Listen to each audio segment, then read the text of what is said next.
Michael Jordan was a 14-time All-Star, a 5-time MVP, finished his career 6-0 in the finals, and won 6 finals MVPs. Along with that, he won Defensive Player of the Year in 1988, kickstarting his claim to fame as one of the best two-way stars the game has ever seen. But what if I told you that the year he won Defensive Player of the Year, his stats were tampered with and he was given special treatment? I'll also talk about how this truly affects the GOAT debate towards the end of the video, so make sure to stick around.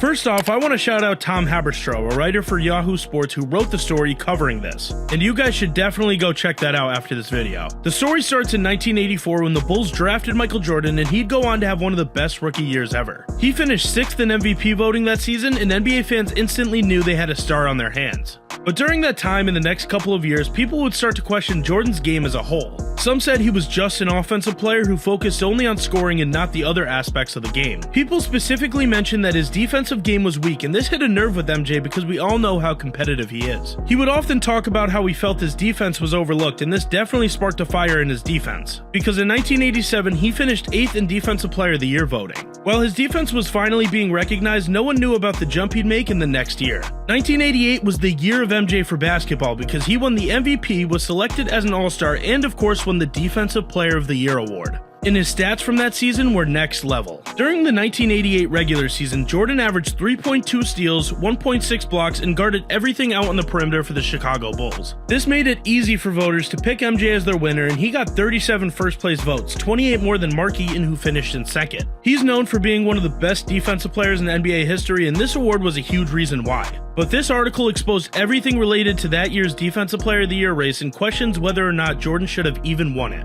Throughout the article written by Haberstroh, he brought up the idea of Homer bias statistics, and these are definitely a thing. Homer bias statistics basically means that the people who keep stats in a home arena tend to be more lenient and generous when it comes to giving their own stars better stats. And let's just say they were very lenient and generous when it came to Michael Jordan in 1988. According to the article, Jordan averaged 2.1 steals and 1.2 blocks strictly during away games during the season, and these are great numbers. To put that into perspective, the player who led the NBA this year in steals stole the same amount a game. But the numbers inflated when MJ played at home, skyrocketing to 4 steals a game and 2.1 blocks instead. And that made up his season averages. Now I know some people are probably going to argue that playing in front of your home crowd enhances your play, and while I do agree, that sort of improvement is nearly unheard of. And another question you might be asking yourself is how can they even do this? How are stat keepers and the National Basketball Association allowed to fabricate stats? During a game, there's some calls that could be considered subjective, and because of this, a statistician could mark a team's turnover as the other team's steal.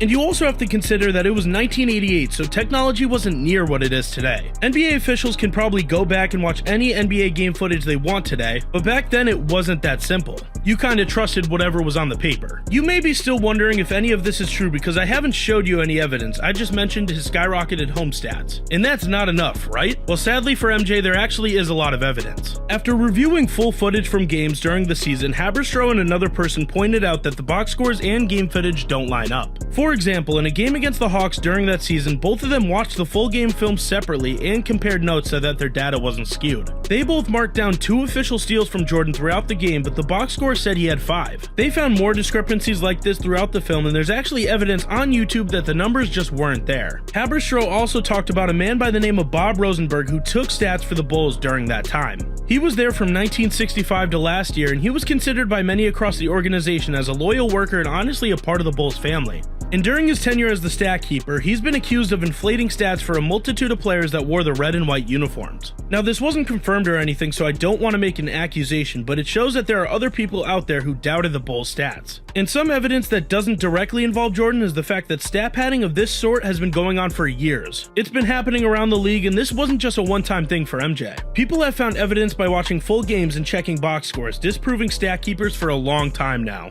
And these aren't just honest mistakes because sometimes there would be a 5 to 10 difference between the stats on the paper and the stats that actually happened in the game. So while we're picking on MJ, the fact of the matter is Homer bias statistics are everywhere and they span across sports. Helping the stars of each sport get the best milestones they can is part of the game, and that's the reason we see these overblown statistics. Since we've talked about the fact that Jordan's DPOY in 1988 definitely has some doctor stats and how his home stats were way better than his away stats, there's one question left to answer. Should Michael Jordan have won the 1988 Defensive Player of the Year in the first place? When you look at the top 3 candidates, they were Michael Jordan, Mark Eaton, and Hakeem Olajuwon, which is a stacked race to begin with. Hakeem the Dream was only 25 at the time, but he averaged 2.7 blocks per game, and he helped lead the Rockets to the best defensive rating out of the other 2 candidates with a 105.7 overall rate. Olajuwon also grabbed 12.1 rebounds per game, which was one of the highest marks in the league. He would go on to become the all-time blocks leader, and Mark Eaton was also phenomenal on defense throughout his career, finishing 4th on the all-time blocks list. That season, Eaton blocked a ridiculous 3.7 shots per game and grabbed 9 rebounds a night, which could have won him the award in any other year. So at the end of the day, nobody can really know for sure if Jordan was the rightful winner of the award because nobody knows how much the stats were inflated by.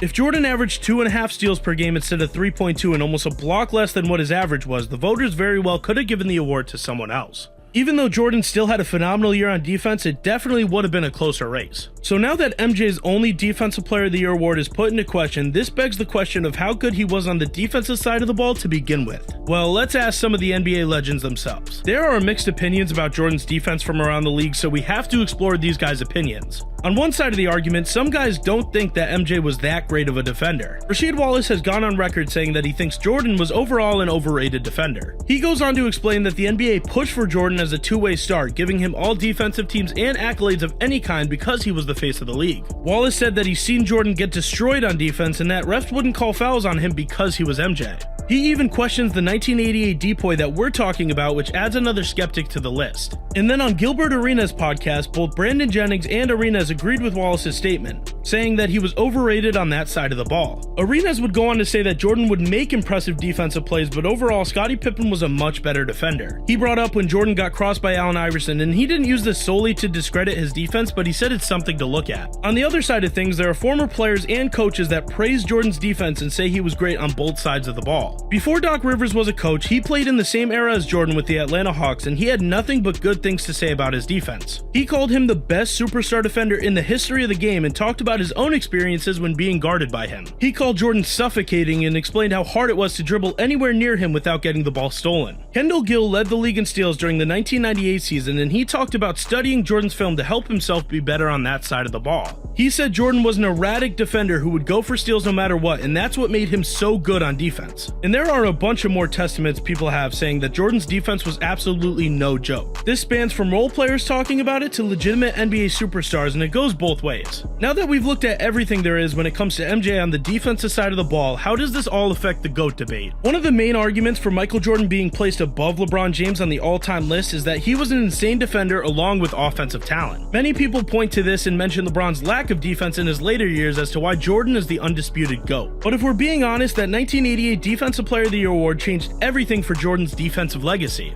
Before that, he was barely recognized as a defender, but as soon as he won the award, he made 8 first-team all-defenses, and almost won DPOY a couple of more times. And I'm not gonna say he doesn't deserve this, but after winning Defensive Player of the Year in the NBA, you're immediately given the status for a long time that you're an elite defender. This tends to make people vote for you even if you have a year where you really shouldn't make the all-defensive team. So hypothetically, if Jordan doesn't win that award, there's a chance that he's left off of a bunch of those teams, and his status as one of the best two-way players ever goes down significantly. And in my opinion, that would 100% put LeBron above Jordan, and there wouldn't be much of an argument. I want you to keep in mind that LeBron has finished high in DPOY voting before too, and I honestly think he should have won it in 2012, so don't underrate his defense either. At the end of the day, there's definitely some fishy stuff going on when it comes to the DPOY in 1988. There's a ton of evidence that shows Jordan was given some faulty stats, and this may have won him an award that wasn't his. But of course we'll never know because he did win and you can't rewrite history. Let us know your thoughts in the comments below.